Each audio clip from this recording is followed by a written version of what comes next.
There is no diagnosis for perimenopause other than age and symptoms. So as long as you're in your mid-30s or older and you're having symptoms, you're probably in perimenopause, which just means that your hormones are shifting towards menopause. That happens for sometimes 10 years. So perimenopause, just that transitional phase.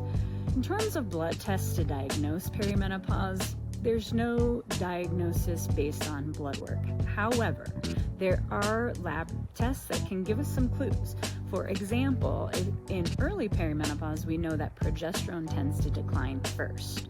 So if we look at FSH, a fertility hormone, anti-Müllerian hormone, which is kind of a marker of egg reserves, in combination with estradiol and progesterone, we see progesterone has declined. You're also having symptoms of low progesterone, and we see that estrogen is normal or high even, and your fertility is relatively normal. Yeah, you're probably in early phase of perimenopause.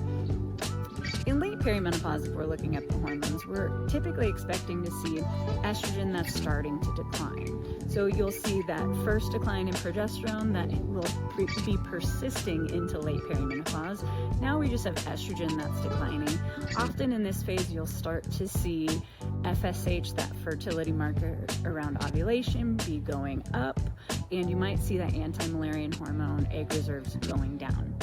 This does not tell us when menopause is going to occur. It doesn't mean because you have this pattern, like menopause is going to be tomorrow or the next day. I mean, it could be, but we still just don't know. You only get to know once it's happened, but it can give us some clues that, yeah, we're getting further along in this process, combined with your symptoms, but you don't need the laboratory diagnostic criteria, or, you don't need the laboratory tests to diagnose perimenopause. Just, you're in the normal age range and you're having symptoms, congratulations, you're in perimenopause. It's what it is.